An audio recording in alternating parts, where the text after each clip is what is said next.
Welcome to the Diesel Podcast presented by DFC Diesel. Josh, welcome back to the Diesel Podcast. It's been a little bit since you've been on here, but you're a veteran of the podcast. I remember talking to you, years ago when you did Ultimate Call Out Challenge. I don't remember how many years ago, maybe 6 or 7, maybe 8 years ago.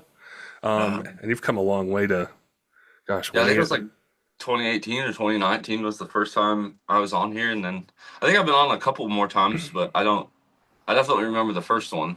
We had to record it twice. I do remember that. So, Well, like this year has been, God, you won Ultimate Call Out Challenge. You just got over 4,000 horsepower on your truck multiple times, so it wasn't just once.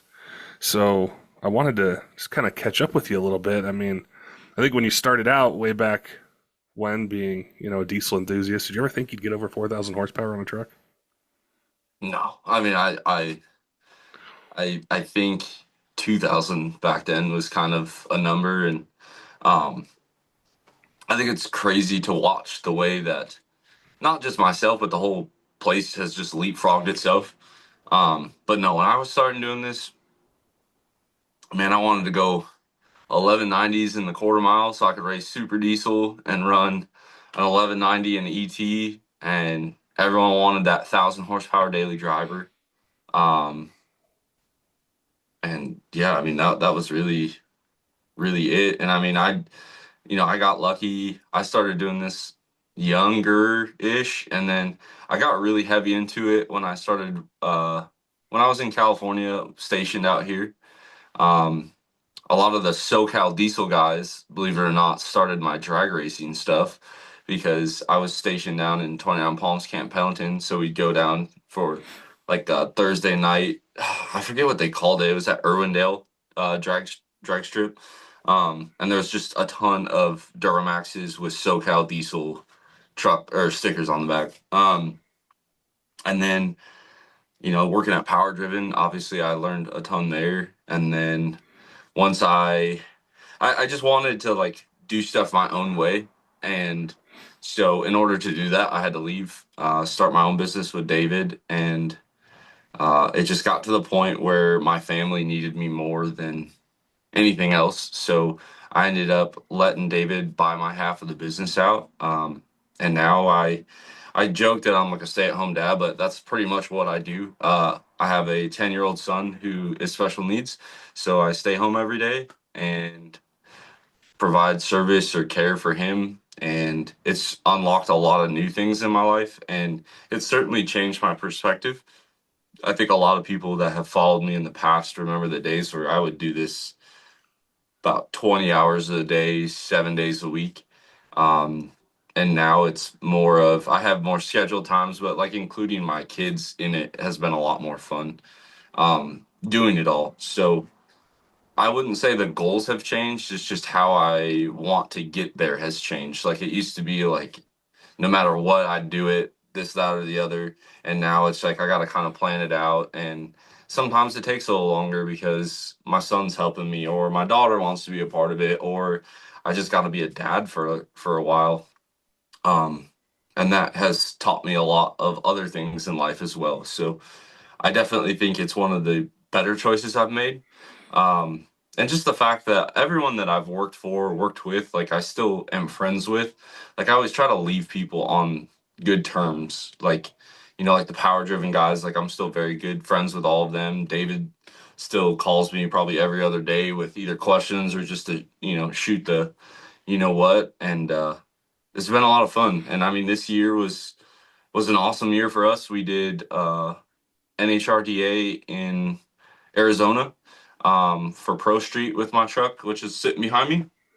That was really our first kind of after we took a bunch of weight off. Then we had just a little head stud issue. So we ended up having to send the block and all that stuff back to Wagler real quick for them to fix it, which was no big deal. Jeremy knocked it out. And I decided to go this truck was already useless. Like I live in Southern California, and yes, this truck has license plates, insurance, and all that stuff, but this isn't really a vehicle you want to drive out here, especially. I mean, even if I did live in Arizona or Nevada or something, I don't know if I'd really want to drive this truck on the street. Like, you just get to a certain point where it's just too much. Yeah. So I decided to take it all the way, and we did fiberglass doors, carbon fiber, bunch of stuff in there. We got the Bosch standalone from Exergy, um, and then we took it to UCC. And as it turns out, I'm still terrible at drag racing. We did all right on the dyno. We ended up winning that portion of the event, which was important for us. And then the sled pull, like we did the best we could with the track that they provided, and we came in third on the sled pull track and ended up winning the overall event. It was really cool. I have competed in the main because remember back before they used to have the qualifier, right? So I did the qualifier twice, and then UCC 2021. I think I came in second to last. It was a terrible year for us. We like melted pistons in our motor on the drag strip, and then I just kept band-aiding it to finish the event, which we did finish in a horrible fashion, but we did finish. Um, and then the next year we took the DDP truck. I think we came in sixth actually after I started looking through everything. Came in sixth, and that was the year. So Ziegler won 21, Ziegler run 22. So I think 22 still had like Derek, and that was the two truck rule that a lot of us took advantage of, where you could just like have another truck to sled pull with. And then 23, we took this truck behind me as a full blown street vehicle. It had a full bed, full interior, just had a roll cage.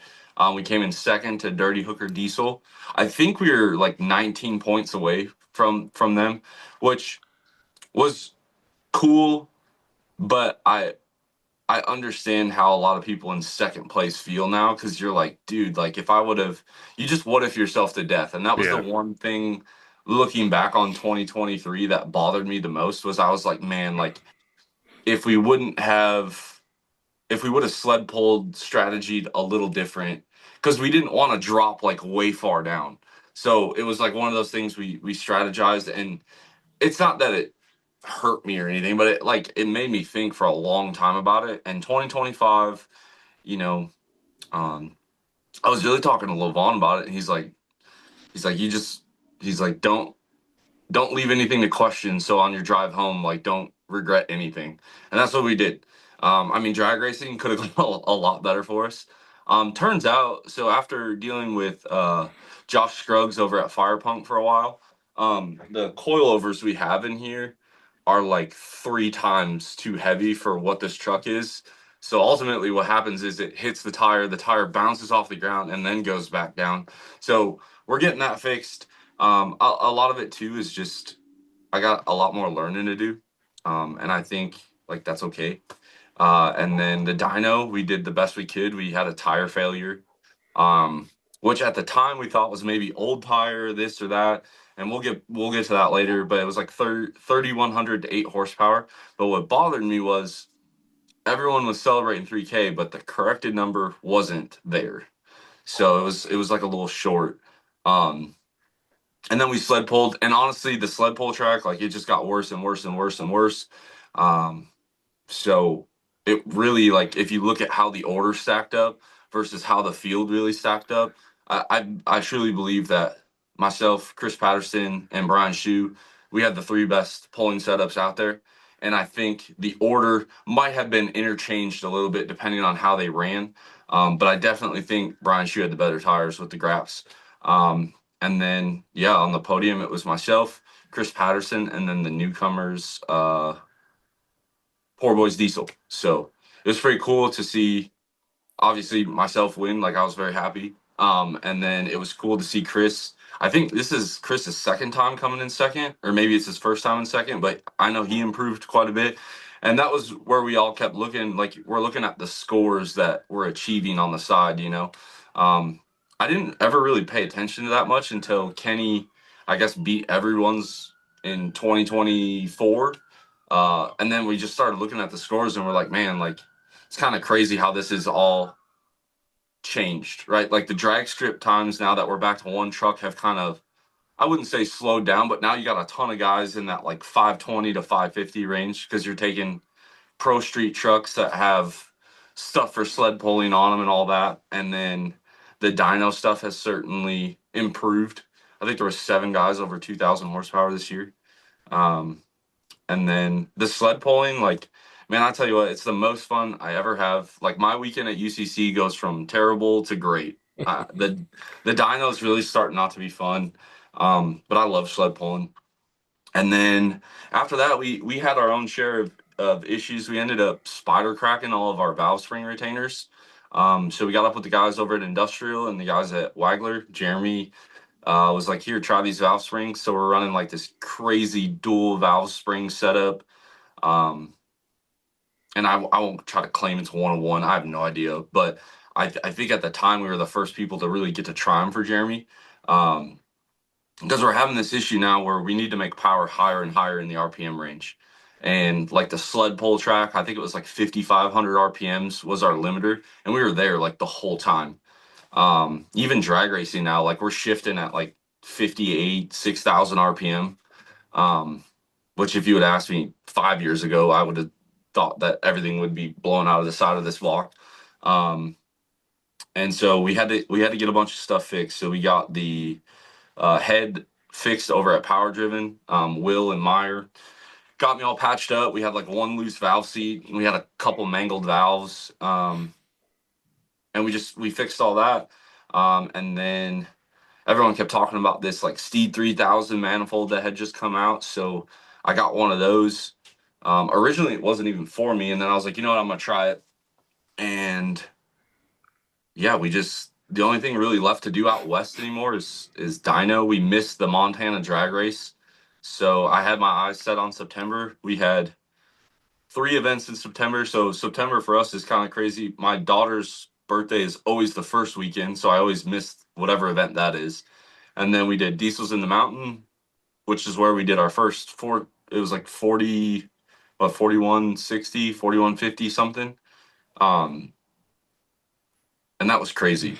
We go to the unlimited class and everyone gets in the center, and there was a couple guys that really wanted to go first, and then there was probably 4 or 5 of us left, and I was just like, I always go into dyno competition, sled pull, drag racing, like whatever I left my pit with is like what I'm doing. Like it doesn't matter what anybody else does. Like I want to compete against what I have here. So that's what we did. We basically reran the UCC setup with a better tire. So we switched to a 15-inch wheel, and we ran a 315 6015 Mickey Thompson Pro Radial. It's I guess what the Radial versus the World guys run. I keep saying like no time, but it's Radial versus the World is what this tire came from, and it stuck, which is crazy. I knew once the truck made that like noise, I knew we were at least back to where we started at UCC, and the fact that the tire didn't explode, I was like super happy. But then when Cody had to like double take the number, it was crazy. Um, and for me, like I guess I don't know how to really describe it other than like I'll just post both numbers because I know the correction factor is such a big deal to so many people. So we did like 3283. So at that point we owned both records on that dyno. And that was all that was important to me. I wanted to put my best number out there. If it was the record, awesome, and that's what it ended up being. And then we keep looking at this Bosch. So we work with Jeff a lot. Levon definitely got us started. I won't try to slight him at all. And we are just looking at all the data and looking at where everything's going. And the Bosch is an incredible tool that we have, because if something slips or gives or whatever, like that thing pulls fuel so fast. It's so quick, and it really unlocked a lot more for us. And that's all we're doing. We're looking at the logs, and like the Diesel in the Mountain hit. UCC we had 1,100 RPMs of slip. At Diesels on the Mountain we had 800 RPMs of slip. So we knew that we were harnessing more power. And I think the problem that so many people had was they were throwing more power at the engine, and they couldn't get it to the tires. So that's where like Meyer and I really focused a lot of our energy was, I think the motor's making the power. I just need to know how to get it into that roller. So we dedicated a lot of time to that. Then we pulled it back apart, fixed a few more things in the transmission that we thought needed fixing. And every time we were pulling the trans apart, like new problems were arising. Like it wasn't just like the same problem. So it was kind of cool to see at this much power, at this much torque, this is having issues. At this much power, this much torque, it's having issues. Um, so then we went to Weekend on the Edge. Meyer wanted to go dyno. Did not work out very well for him. And then I sled pulled my daily driver tow truck and had a blast. Jacob ran a good event out there. And honestly, the Diesel's in the mountain event. The fact that Brighton, I think he's like 25 or 26, it's a great event. Um, my dad came out to watch. I didn't have any kids with me that weekend because we were working on a bunch of stuff beforehand, but that was a great event. I really like that event. It's one I will continue to go to and probably help him sponsor the event. Um, and then after Weekend on the Edge, we got ready for Diesel Days Rodeo or Diesel Fams event in Cedar. Uh, and that one, the only goal was we wanted to see if we could start the run higher. Like if the more RPM I can make that power out, the less torque the motor's got to see. So we just adjusted the start window, and we ended up making 400 or 4,461 horsepower. I think the torque was only like 4,200 foot-pounds, and uncorrected it was 3435, and we made peak power at 5,650 RPM.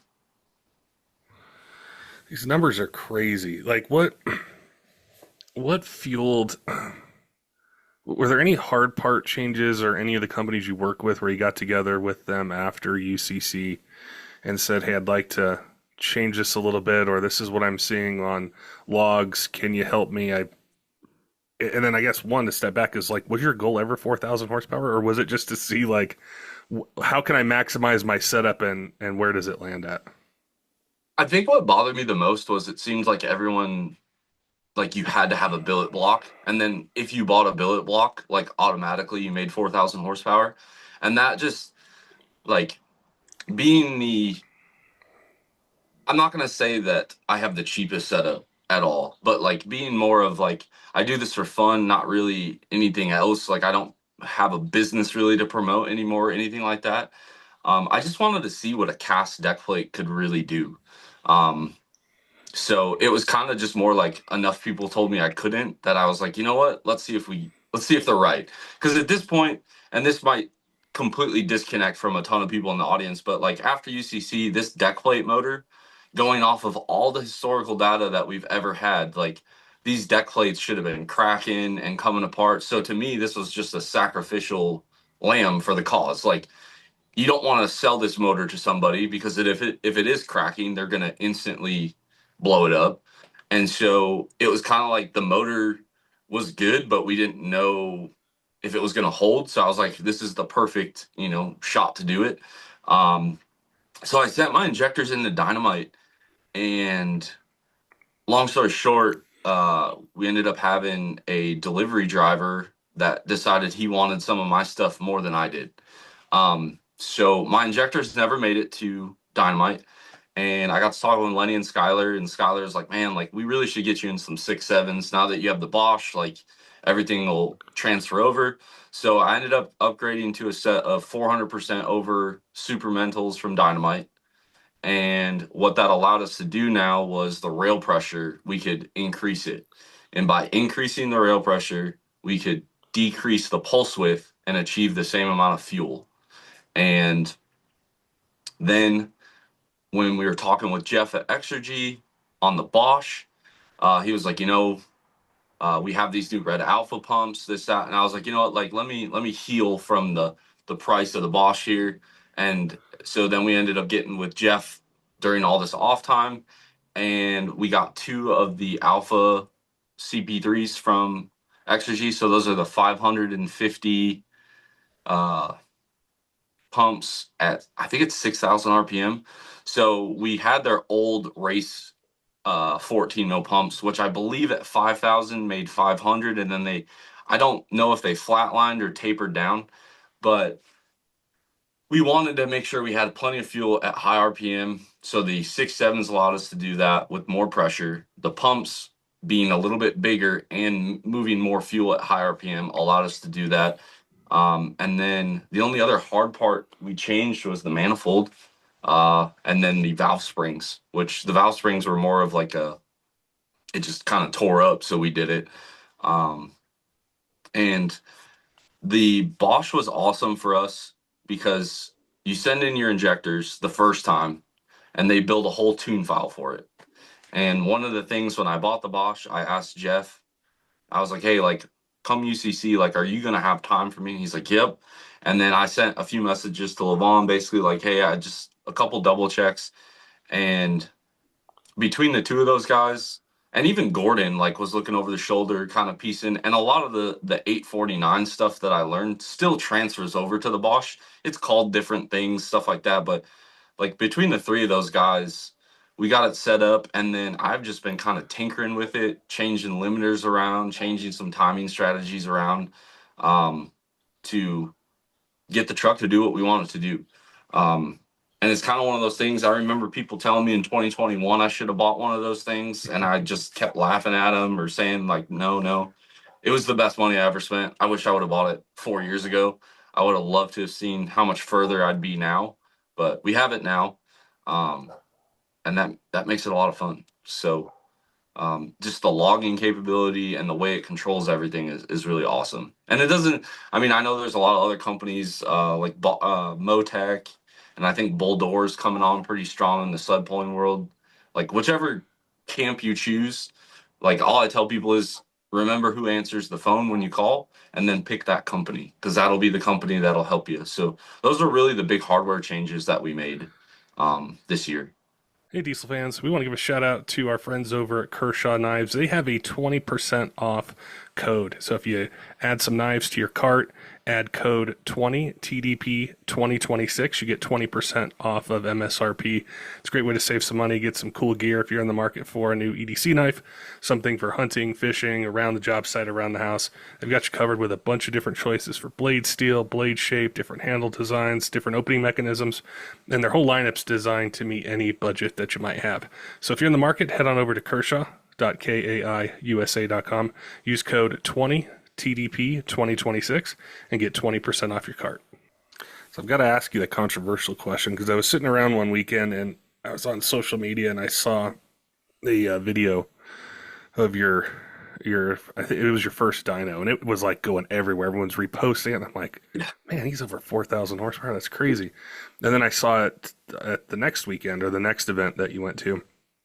And I was looking at some of the comments and some people would say, well, let's see him do that uncorrected. Talk to me about your philosophy, your thoughts on corrected versus uncorrected, and like in the context of not just what you're doing with your truck, but like anyone who that's at these higher levels that puts their truck on a dyno somewhere. Like, how do you feel about that, or what would you say to people that say, well, I want to see him do 4,000 uncorrected? I mean, what's crazy is it's doable. Like looking like this truck, we have a whole nother nitrous kit we're not using, and I have at least 20% more fuel I could throw at it. So looking at the data and how everything's tracking and stuff, it's doable. I think the problem we're running into now is like, what tire do you put? I talked to some very senior leaders or techs over at Mickey Thompson. I have talked to some guys at M&H. Uh, we don't know because the problem is that's just the mile an hour is crazy. As far as the uncorrected corrected thing, for me, I think the way I posted it on Facebook was probably the best. I said I'll just post both numbers and let people argue about it. I don't. I guess I really don't get into too much of the drama, and I think some of that is now that I'm just older. It really doesn't bother me. I think one of the coolest things is I set the 2 world records or whatever, and I get home and all my kids want to do is tell me about their day or go play in the backyard or whatever, and like it really snaps you back to reality pretty quick. Yeah. Um, and for me, like I look at the people that congratulate you or shoot you a text or whatever, like everyone in the industry that I have a lot of respect for, like realized how hard that was. Corrected, uncorrected, didn't matter. I mean, the correction factor's around because of elevation and weather. Um, the argument of how effective is nitrous at high elevation versus low elevation, there's a valid argument there. Um, turbochargers, there's a valid argument there. Um, I think when it comes to like fuel only stuff, the correction factor is more applicable for sure. I did stumble across a couple of NASA studies about nitrous at higher elevation, and it was more so like way higher. Um, so I don't know the right answer. All I know is the industry that I was born into is everyone posted their corrected numbers. And I mean, there's a couple outliers, I'm sure. So I don't want to say every shop, but like most shops, when you leave, you get like a STP. Blessed Performance uses DIM, which is like a German correction factor. Like a lot of these trailer dynos that travel the country all have a correction factor, and a lot of the shops with in-ground dynos, they leave and you get a correction factor. So I don't know what the right answer is. That's why I posted both numbers. So for us now, we're almost 400 horsepower uncorrected higher than anybody else, and historically on a UCC correction factor, right? So that'd be the dyno in Indianapolis on the first week of June. Um, the joke is with like a 6 mile an hour breeze, whatever. It's partly cloudy. Um, I want to say we're like 3,900 horsepower, so we're really close. And what I did notice about the graph that we had is like as the tire was coming apart, like it was still going up. So one thing that's been really cool with all this new stuff that we have to play with is like I can do math and be like, this should make X amount of horsepower, and it's pretty dang close. Like Diesel's in the mountain, pretty close. Uh, the Diesel Fam Dyno Day, we were shooting for 3,500, and we got to 34, 35. So I'm not gonna say it was gonna charge up to 4,000 uncorrected. We didn't have that much power in it, but looking at how our data points intersect with what we have on tap, 4,000 horsepower uncorrected is doable. It's just now the tire. And the problem with that is you're stuck with, if I did that pull in third gear, I don't think the tires would hook up. I think I'd probably rip the tires apart just from the shock load. Uh, Now we're reaching the RPM window where we are in overdrive of the tire is just going too fast. Like the tire failed at 205 miles per hour. And so trying to figure all that out, and you don't get a lot of, like, there's no way to really test this at a lower power level. So we were talking with Chase Fleece. He's got some ideas for tires that we're going to try out. Mickey Thompson, unfortunately, somebody took the tire from that event, and I've been unable to locate it. So if they happen to listen here, like, I'm not mad at them. I really need about a foot long chunk of that tire because Mickey Thompson wants to look at it, and just see if maybe it was a weak tire. Um, to answer the question why it's always the driver's side tire, like when you look at a ring and pinion and how it drives it, it's always going to load that driver's side tire harder. So that's why it continues to be that tire. Um, and as far as the correction factor goes, like, you know, I guess what the only thing that really bothers me one way or the other is if we stripped away everyone's correction factor that's ever had one, a lot of people's numbers would be a lot lower than they think they are, especially like fuel only stuff. Um, and I don't think I think a lot of people want to keep their records or their numbers, so it's hard to retroactively remove everything. But it's a conversation I've had with Chase, I've had it with Jeff, I've had it with Will and Todd. Like I'm good. Like if everyone wants to be on a level playing field, that's totally fine.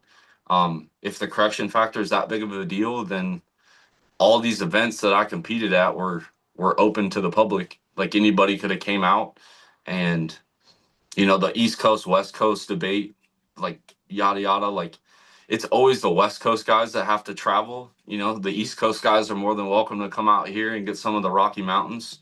But the one thing I will say, and you're familiar with this too, you take your truck and you go to Vale Pass, that truck does not have 500 horsepower anymore.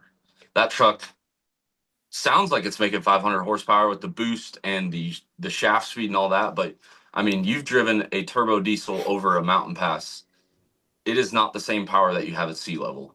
So that's always been my justification for the correction factor is like my body feels the correction, my truck when I tow feels the correction, even my truck without a load behind it feels that elevation.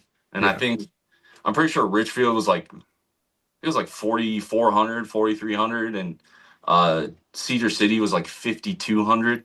So you're not talking about 1,000 feet. Like when I lived in Cedar, the first couple weeks I was there, like I'd walk up the stairs and my body was like out of breath. So, that's my thing is even with trucks and all that other stuff, like if it really didn't matter that much, every factory ECM in a Cummins at least, and I assume the newer, like I know my Duramax has it, they have elevation maps. Like as you go up in elevation, the truck changes how it fuels. So if the OEMs thought it was important enough, if my body feels it, if I can drive a truck and feel it lose power, maybe the correction factor is a little too much, but I definitely think that there should be some to correct for the air. Yeah, it's a huge deal. I can think to events or dyno stuff that I would be around here in Colorado, and people would come from sea level and they'd be on the dyno forever trying to get their setup to like load it because what would load it like in Texas or Florida or wherever it was versus a mile up in the air, it's a little bit different, and just like the setups that people run are entirely different, like for towing, and it's kind of like I'm sure like the compound turbo setup on a tow Yeah. rig. Like you're gonna run those in Colorado, Utah, Wyoming, Montana. You're gonna do that versus a big single or something like that. And so it definitely factors in when I think what's really cool is over the years I've heard or seen a lot of setups that they're designed to make that dyno number, right? And it goes viral because you have the smoke, the noise, the number flashes on the screen. It kind of, takes off on social media. But rarely do we see it put together into a win. You're somebody, there's a couple other places I could think about or racers that have done it. But especially like taking this number with UCC, it's so different to me because I've seen the complete opposite. I've seen a huge dyno number and then it can't drag race, it can't sled pull, and it finishes at the bottom.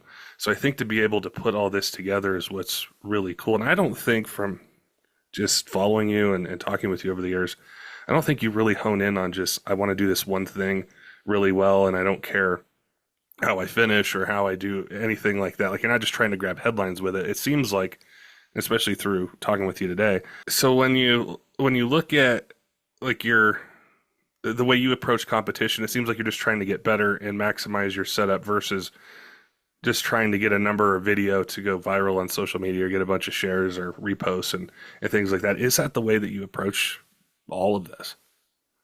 I mean, for me, like what makes it hard is like through my entire life, like I've just had a different, like I just had a different upbringing. Like I didn't always have a ton of money, and even now, like the money that we get to play with these trucks, like I have other responsibilities that I have to take care of. So for me, it's always been like, what am I able to do with myself and like my core group of friends and bring to the table? And obviously you go to UCC, like you want to win, like king of the street, like I wanted to win, but it's like it's hard to beat guys that are willing to spend more and more money. And that is a tough pill to swallow, but it also kind of like lights a fire at a certain point where you're kind of like, I got to figure out a way to do this. And so for me, like King of the Street taught me the most about this kind of stuff. Like you look at this event and you look at how it's scored and you pick like one event that you want to do really well at.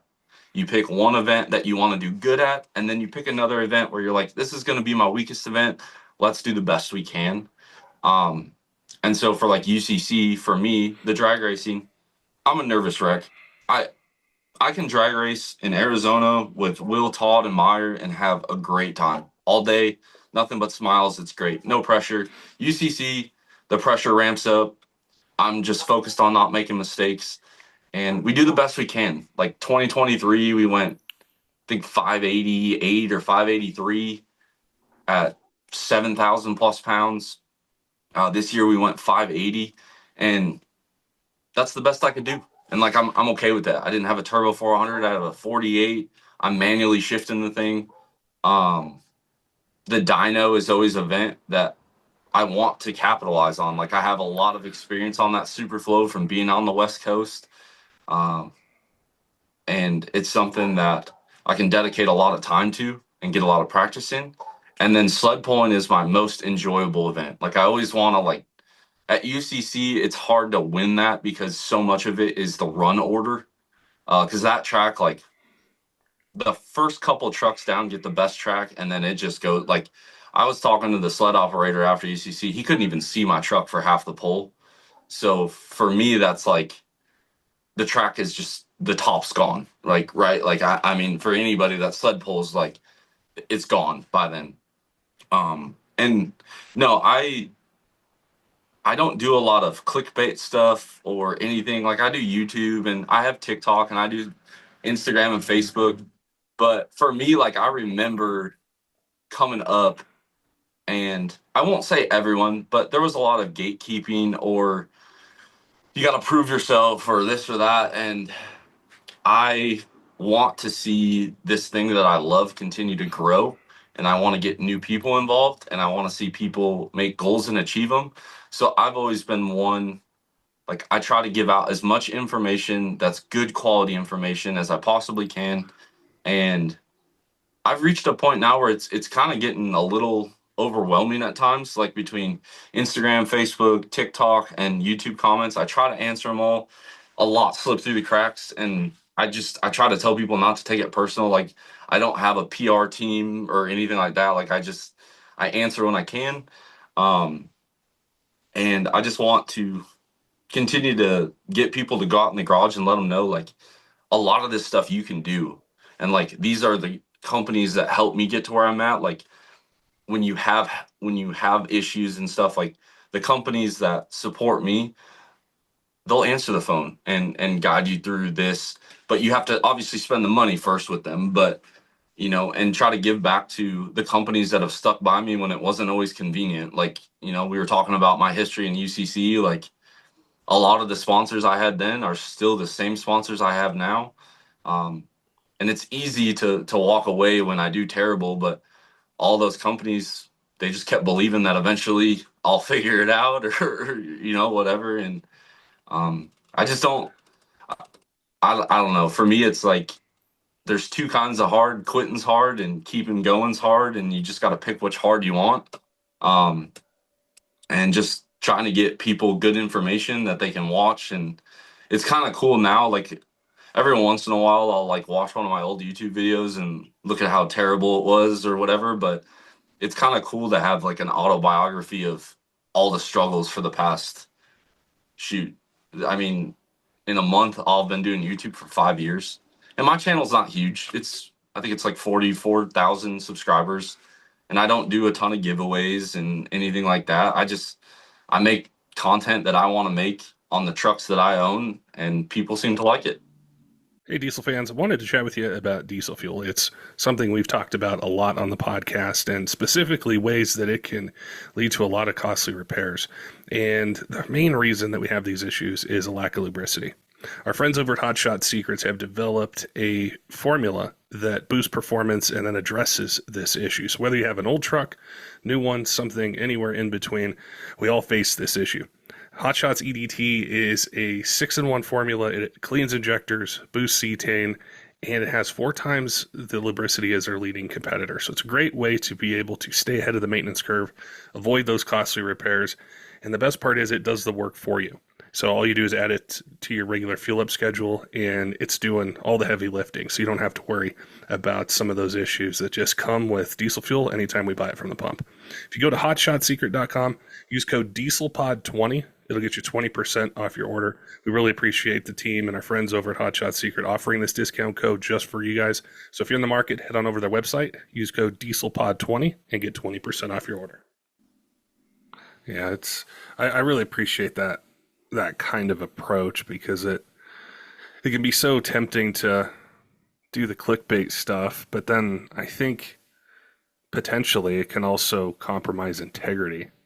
Or if people look towards you for being a source of information, then, like you mentioned, like you could go back 5 years and look at your first video. So what are you going to do in 10 years? You know, or who's going to find your video? Who's finding your video today that's never heard of you?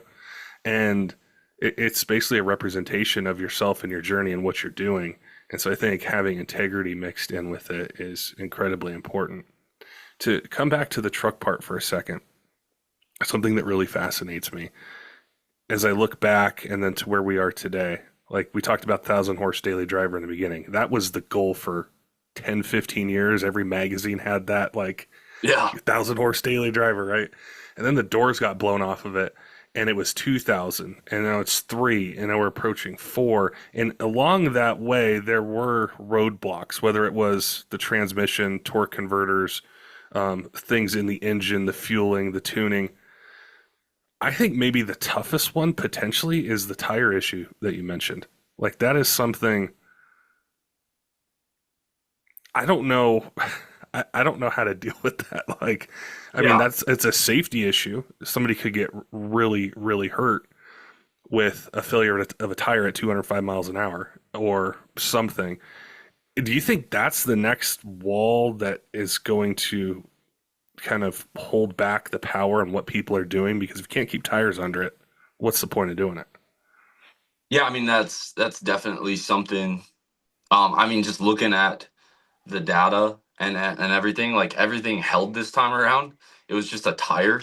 Um, I don't know. We had talked about maybe strapping the truck differently. I think ultimately the mile an hour just builds heat, and dynos do weird things to tires, like 100%. Um, and we've talked about maybe letting the tire cool off from the time you calibrate. So a lot of people on the dyno with the Superflow with Cody or Elmer, they do a 2,000 RPM calibration in whatever gear you want a dyno in. So you're holding the tire there, it's building heat. Then you have to go up to where you want the load to start. So this last time we started the load at 4,500 RPM. And you have to hold it there for probably 5-6 seconds. And then we kind of just go into the run from there. Like, I don't want to bring the truck back down and then do this.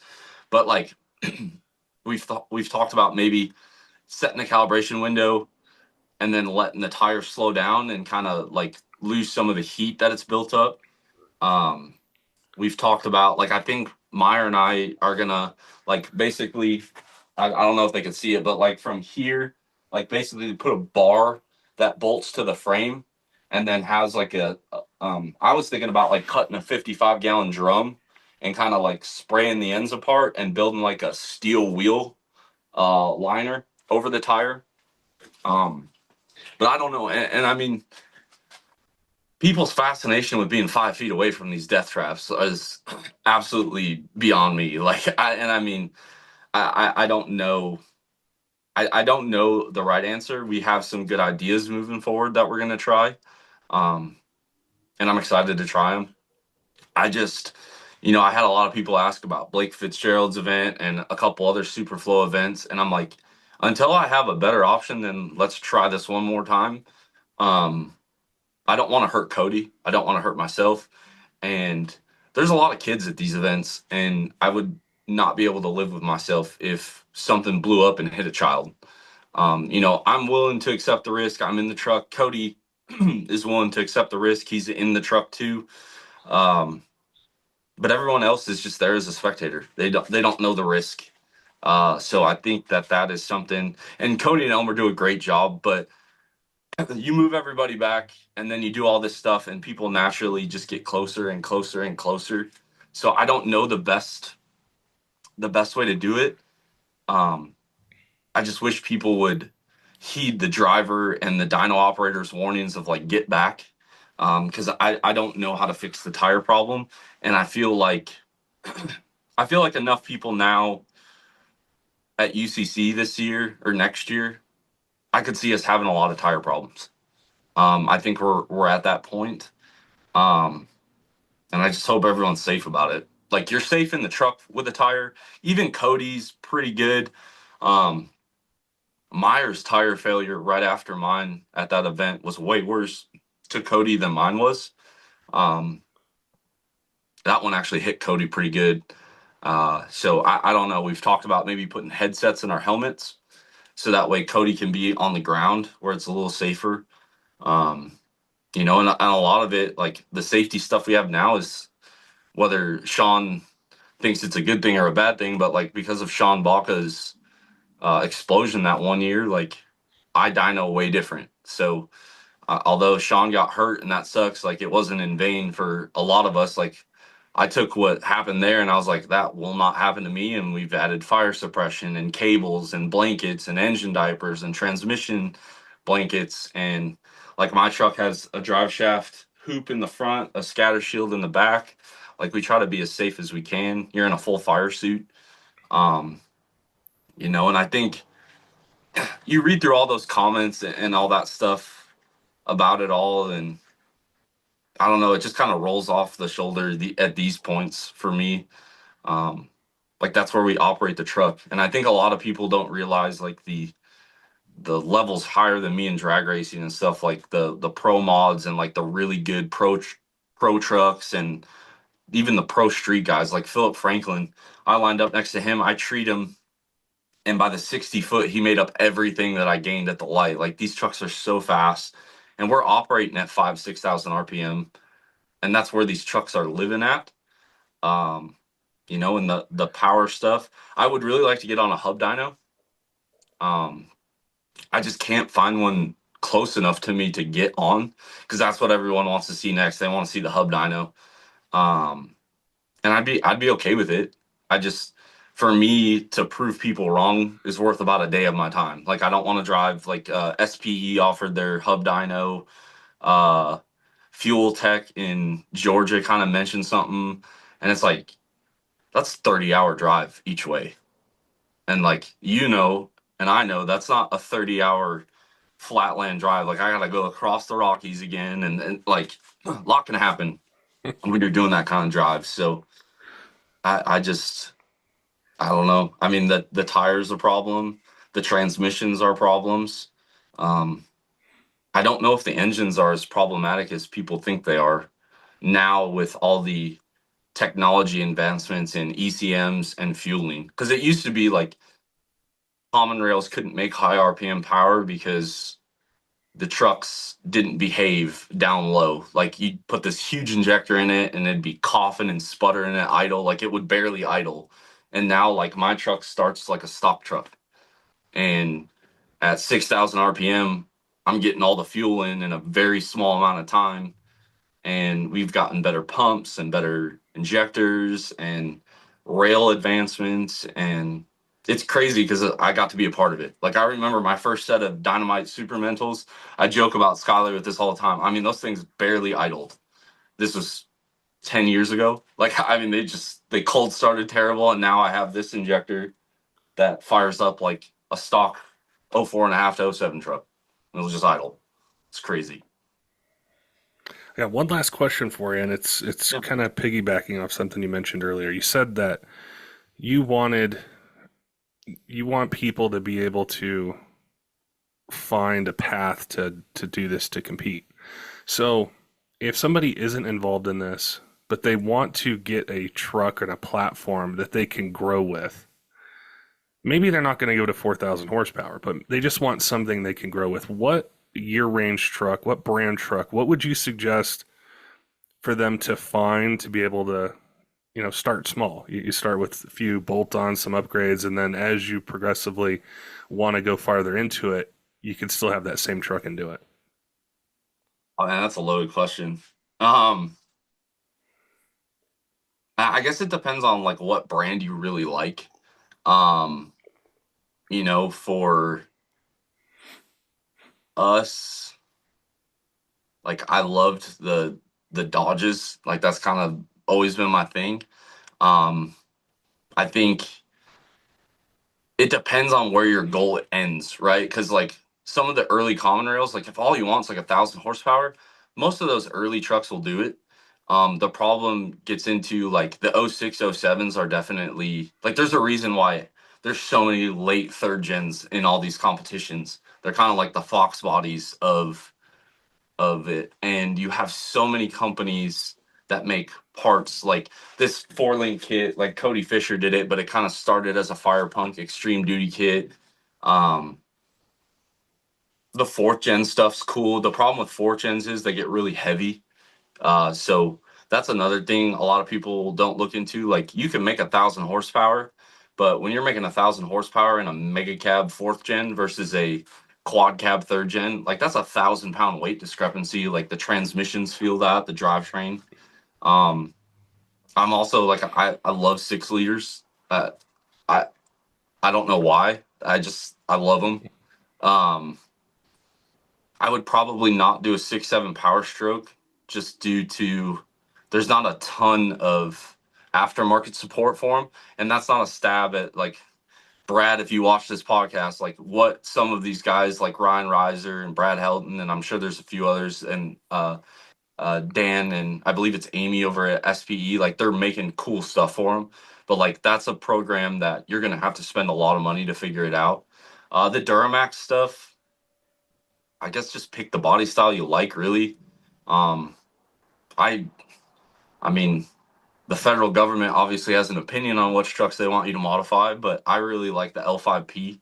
I think that is this current generation's like hot rod, like 6.4 Power Stroke or '06, '07 Cummins. Like I love my L5P. On stock fuel, we're making 700 horsepower. Like it's crazy what these L5Ps will do. But I think at the end of the day, you look at the truck and figure out which one you want to look at or work on, and then set a goal and grow into it and make parts lists that make sense. Because a lot of people will like turbos are killer, especially on some of the harder like Duramax platforms, 6.4s, 6.7 Power Strokes. Like if you have like every time you switch turbos, it's a lot of money. Whereas like on a Cummins, you put like a T4 or a T6 speed on the side, like you can go from a turbo that makes 700-800 horse to a turbo that makes 1,600 horse, and you have the same manifold and stuff like that. So some of that plays into a point, and don't modify too much for a truck that you rely on. I think we're all guilty of that. Like you get to a point where you need another daily for your daily. Um, but I would say for me, '06, '07 is definitely hard to beat. You got tons of people that will tune it, and you're talking about people that have gotten in trouble in previous time with the EPA. They're coming back now, and they'll tune the old ones, so you get big quality. The '06, '07 is hard to beat. I would say the L5P, and then probably a 6 liter are probably the easiest platforms to make power, and you just pick which truck you think's the coolest, and they all have adversities. The Duramax is very sophisticated. The Power Strokes are very cab off intensive, for lack of a better word. And then the Dodges, like the transmissions, like we use WP Development's torque converters, and Ethan. Like I've learned a lot from Ethan as well as Meyer, but like finding people to make your transmission program better. And I know there's a ton of other companies out there that offer good products, and I'm not slighting anybody else, but like that's the biggest hurdle with a Dodge is how do you get the transmission to shift over and over and over again. And yeah, I mean the best piece of advice for anybody that's trying to do this themselves, you're going to have to do a lot of work yourself, and you're going to have to get really comfortable with being uncomfortable. Like I remember the first couple of trans builds I did, and get on YouTube and watch some of these videos, like not to plug my own channel, but I literally step by step for an hour, I think it's like an hour and 10 minutes long, how to build 1,000 horsepower 48. Like everything's there, clutch clearances, parts, this is the order in which it stacks. Like there's a lot of content out there, and not just from me, other people have done it. Like Logan Yelton has really cool transmission tech videos. Ethan has cool 68 videos. Some of the Duramax stuff, like there are a lot of how-to videos on how to work on these trucks. It's just don't be scared to do it. Like it's a lot of fun, like learning and doing it yourself. There's a lot of pride in that as well. And it's always cool. And not every time is your 2-car garage, or maybe you live in a townhome and you're building it in the parking lot. It's not always going to win, but eventually your time will come if you work hard enough. It's good advice. Gives people a lot to think about with which platform they want. It can always be a little tough trying, like if you're not brand loyal or stuck on a brand and you're keeping an open mind with it, it's like, which direction do I go? Which one do I pick? And then I think ultimately what you said of, well, what's your end goal? If it's 1,000 horsepower, I mean, your options are, I think, kind of vastly more diverse than if you're shooting for 3,000 or 3,500 one day. Yeah. So just lining it all up. But it was really cool to catch up with you today, Josh. I've always appreciated chatting with you over the years, seeing your growth and evolution from that first UCC qualifier episode we did, and everything. Look forward to seeing what the truck does. I know you're not done with where you want to be and things you want to achieve. So I'm sure I'll reach back out to you and bug you to get on the podcast again. But it was cool to chat with you today. All right. Thanks, Patrick. Don't forget, Diesel fans, make sure and head on over to Kershaw.kaiusa.com. Use code 20, TDP 2026 to get 20% off your cart. It's a great way to save some money, get some cool gear if you're in the market for a new EDC knife, something for hunting, fishing, around the job site, around the house. They got you covered with a bunch of different choices for blade steel, different opening mechanisms, different handle designs, and their whole lineup's designed to meet any budget that you might have. So if you're in the market, head on over to their website, use code 20, TDP 2026, and get 20% off your order. Also want to give a shout out to some of our Patreon supporters, Tyler Lowen at 23 Diesel, Cutter Up Rob, Robert, all of our other Patreon supporters, all of you who subscribe on YouTube and podcast apps, follow us on social media. We appreciate all your support here in year 9 of the Diesel Podcast, and look forward to bringing you more of the content that you want to hear in 2025. Till next time, keep the shiny side up.